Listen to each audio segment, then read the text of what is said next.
নবী মুহাম্মদ সাল্লাল্লাহু আলাইহি ওয়াসাল্লামের জন্মের সময় এমন কিছু অলৌকিক এবং আশ্চর্যজনক ঘটনা ঘটেছে যা আর অন্য কোনো নবী রাসূলের জন্মের সময় ঘটেনি। নবীজি যখন মা আমিনার গর্ভে ছিলেন ওই সময়ে মা আমিনার সাথে অদ্ভুত এক অবাক কিছু ঘটনা ঘটে। মা আমিনা যখন বাড়ির বাইরে যেতেন একটি মেঘের টুকরো প্রখর রোদের তাপ থেকে মা আমিনাকে রক্ষা করত। মা আমিনা যখন জমজম কূপ থেকে পানি আনতে যেতেন গাছের ডালগুলো তার সামনে এমনভাবে মাথা হেলে দিত মনে হয় যেন তারা মা আমিনাকে সালাম করছে। মা আমিনা অনেক অবাক এবং আশ্চর্য হয়ে যেত আর মনে মনে ভাবত আমার সাথেই কেন এমনটা ঘটছে। একদিন মা আমিনা জমজম কূপে যাচ্ছেন পানি আনতে। এমন সময় আল্লাহ রাব্বুল আলামিন ফেরেশতা জিবরিল আলাইহিস সালামকে বললেন, হে জিব্রাইল, ওই যে আমার বন্ধুর মা আমার বন্ধুকে পেটে নিয়ে কূপ থেকে পানি তুলতে যাচ্ছে। আমার বন্ধুর মায়ের যেন কষ্ট না হয়, তুমি কূপের পানিগুলোকে নিচ থেকে উপরে উঠিয়ে নিয়ে আসো। মা আমিনা যখন কূপের কাছাকাছি পৌঁছালেন তিনি দেখলেন কূপের নিচের পানিগুলো স্বয়ংক্রিয়ভাবে উপরে উঠে আসছে, যা দেখে মা আমিনা অত্যন্ত অবাক এবং আশ্চর্য হয়ে গেল। জমজম কূপের সেই নিচের পানিগুলো একদম কূপের গলা বরাবর এসে পৌঁছালো। মা আমিনা বিনা পরিশ্রমে অনায়াসে কূপ থেকে পানি সংগ্রহ করলেন। মা আমিনা বলেন, এরপর থেকে আমি যখনই পানি সংগ্রহ করতে আসতাম অলৌকিকভাবে কূপের পানিগুলো নিচ থেকে উপরে উঠে আসতো। একদিন আমার পাড়া প্রতিবেশী মহিলারা এই অলৌকিক দৃশ্যটি দেখে ফেলে। তারপর থেকে আমার প্রতিবেশী মহিলারা আমাকে জমজম কূপের নিকট দাঁড়িয়ে থাকতে বলতো এবং বলতো, আমিনা তুমি একটু দাঁড়িয়ে থাকো, তা না হলে তোমার চলে যাওয়ার সাথে সাথে পানিগুলো নিচে নেমে যাবে আর আমাদের পানি সংগ্রহ করতে অনেক কষ্ট হবে। মা আমিনা আরো বলেন, আমি নারীদের মুখে শুনেছি যখন মায়ের গর্ভে সন্তান থাকে তখন মায়েদের নাকি অনেক কষ্টের সম্মুখীন হতে হয়। কখনো হাত পা ব্যথা, কখনো বা মাথা ব্যথা, কখনো বমি বমি ভাব এবং কখনো মন মেজাজ খিটখিটে হয়ে ওঠে। এইসব শুনে আমি অনেক অবাক হয়ে যেতাম, কারণ এই 9 মাসে আমার তেমন কোনো কষ্টই অনুভূত হয়নি। মা আমিনা আরো বলেন, এক রাতে আমি স্বপ্নে দেখলাম আমার শরীর থেকে একটি নূরের আলো বের হচ্ছে এবং সমগ্র পৃথিবীকে আলোকিত করে দিচ্ছে। এই স্বপ্ন দেখার পর আমার বিশ্বাস জন্মায় যে আমার গর্ভে যে শিশু রয়েছে সেই শিশু কোনো সাধারণ শিশু নয়। নবীজির প্রিয় দাদা আব্দুল মুত্তালিব আল্লাহর কাছে প্রার্থনা করতেন। তিনি বলতেন, হে আল্লাহ, আমার ছেলে আব্দুল্লাহ আর দুনিয়াতে নেই, কিন্তু তার ঘরে একটি সন্তানের জন্ম হতে চলেছে। হে আল্লাহ, তুমি এই শিশুটিকে হেফাজত করো এবং আমার পুত্র আব্দুল্লাহর বংশ অবশিষ্ট রাখো। রাসূলুল্লাহ সাল্লাল্লাহু আলাইহি ওয়াসাল্লামের সকল চাচা অধীর আগ্রহে অপেক্ষায় ছিলেন যে তাদের ভাই আব্দুল্লাহর ঘরে কবে সন্তান জন্মগ্রহণ করবে। অন্যদিকে ইহুদীদের ধর্মগ্রন্থ তাওরাতে বলা হয়েছে যখন শেষ নবী জন্মগ্রহণ করবে তার ঠিক 10 দিন আগে আকাশে একটি লাল রঙের তারকা উদিত হবে।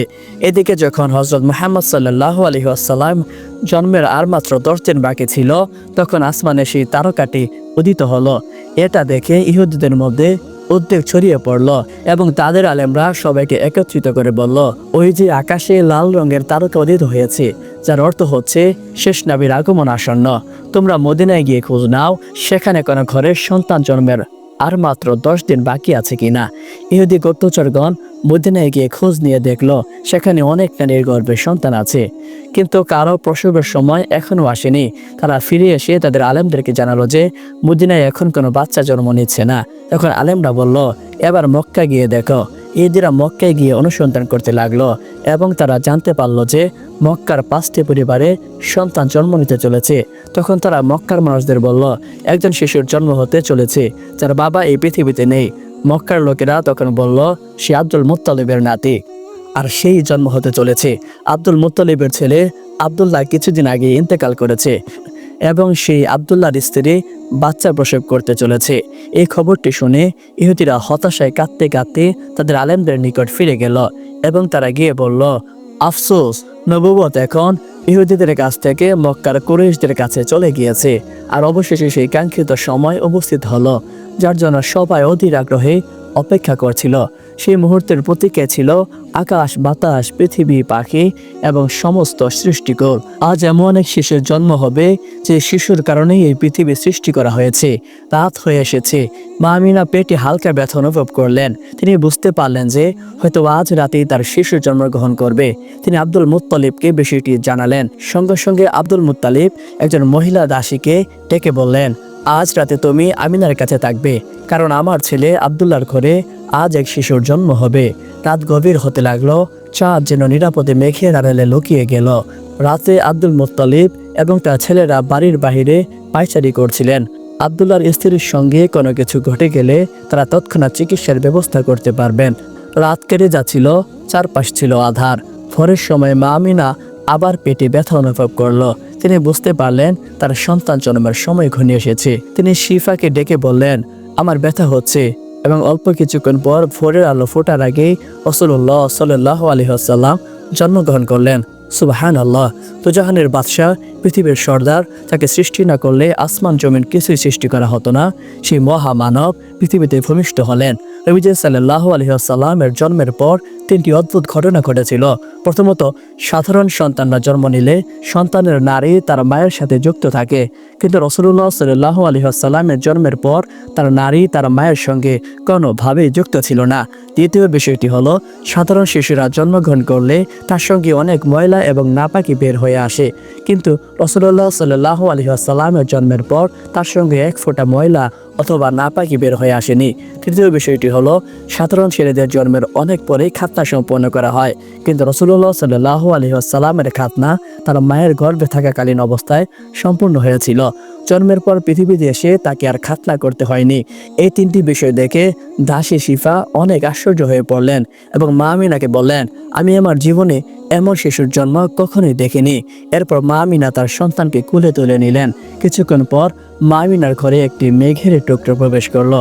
সেই মেঘের টুকরোর ভেতর থেকে কেউ একজন মা আমিনার সন্তানটিকে তার কোল থেকে নিয়ে মেঘের টুকরোর উপর বসিয়ে দিলেন। অতঃপর মেঘের ভেতর থেকে একটি গায়েব আওয়াজ আসলো, তুমি এই সন্তানটিকে সারা দুনিয়া প্রদক্ষিণ করাও, সব নবীদের গুণাবলী তাকে দাও, ইউসুফের সৌন্দর্য দাও, ইব্রাহিমের মতো বন্ধুত্ব দাও এবং দাউদের মতো মিষ্টি ভাষা দাও। মা আমিনা বলেন, মুহূর্তের মধ্যেই সেই মেঘ আবার আমার ঘরে প্রবেশ করলো এবং আমার সন্তানকে আমার কোলে তুলে দিয়ে অদৃশ্য হয়ে গেল। নবীজের প্রিয় দাদা এবং নবীজের চাচাগণ বাহিরে অধীর আগ্রহে অপেক্ষা করছিলেন। এমন সময় দাসী সেপাই এসে আব্দুল মুত্তালিবকে বললেন, আপনার নাতি জন্মগ্রহণ করেছে। সঙ্গে সঙ্গে আব্দুল মুত্তালিব আনন্দ উল্লাস করতে শুরু করলেন। সেই সাথে নবীজের প্রিয় চাচাগণও আনন্দ উল্লাসে ফেটে পড়লেন। আব্দুল মুত্তালিব বললেন, আমার নাতি কোথায়? তাড়াতাড়ি আমার নাতিকে নিয়ে এসো এবং আমার কোলে দাও। মা আমিনা এসে তার প্রিয় সন্তানকে আব্দুল মুত্তালিবের কোলে দিলেন। আব্দুল মুত্তালিব তার নাতিকে দেখে এতই খুশি হলেন যে আব্দুল মুত্তালিব বললেন, মানুষের বাচ্চা কি করে এত সুন্দর হতে পারে? আমার নাতিকে যদি আমি না দেখতাম তাহলে কিছুতেই বুঝতে পারতাম না। আমার মনে হচ্ছে আমার কোলে পূর্ণিমার চাঁদ নেমে এসেছে। আব্দুল মুত্তালিব তার প্রিয় নাতিকে কোলে তুলে নিয়ে চলে গেলেন কাবার প্রান্তরে এবং কাবা শরীফের গ্লাভ ধরে চিৎকার করে বলতে লাগলেন, হে কাবার মালিক, তুমি আমার এই প্রিয় নাতিকে অনেক হায়াত দিও। হে কাবার মালিক, তুমি আমার এই প্রিয় নাতিকে পৃথিবীর শ্রেষ্ঠ মানুষে পরিণত করো। হে কাবার মালিক, তুমি আমার এই প্রিয় নাতিকে সকলের সেরা বানিয়ে দিও। আব্দুল মুত্তালিব যখন তার নাতির জন্য কাবার গ্লাভ ধরে এইসব দোয়া করছিলেন, তখন হয়তো আব্দুল মুত্তালিব জানে না তার এই নাতি হবে পৃথিবীর মহা শ্রেষ্ঠ মানব। তার এই নাতির জন্যই আল্লাহ রাব্বুল আলামিন পৃথিবী সৃষ্টি করেছেন। তার এই নাতির দিদারের জন্যই আল্লাহ রাব্বুল আলামিন অধীর আগ্রহে বসে থাকে। তার এই নাতির কদমের ছোঁয়ায় আল্লাহ রাব্বুল আলামিনের আরশ মোবারক পর্যন্ত ধন্য হয়ে যায়। আব্দুল মুত্তালিব এবং তার পরিবারের লোকজনের আনন্দ উল্লাস দেখে মক্কার সমস্ত লোক কাবার চত্বরে উপস্থিত হলো। আব্দুল মুত্তালিব সকলের উপস্থিতিতে তার নাতির নাম রাখলেন। তিনি বললেন, আমার এই নাতির নাম হবে মুহাম্মদ। নবীজির নামটি শুনে কুরাইশদের অনেকেই বলতে লাগলো, এটা কোনো আবার নাম হলো নাকি? মুহাম্মদ কোনো নাম হতে পারে? আব্দুল মুত্তালিব বলল, কেন নয়, মুহাম্মদ মানে হলো প্রশংসিত।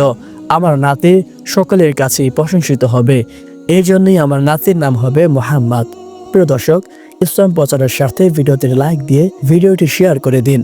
নবী রাসূলের জীবনী থেকে সঠিক তথ্য এবং সঠিক ইতিহাস জানতে আমাদের চ্যানেলের অন্য ভিডিওগুলো দেখে আসুন এবং আমার পক্ষ থেকে আপনাদের জন্য থাকলো অনেক দোয়া এবং ভালোবাসা। জাযাকাল্লাহ।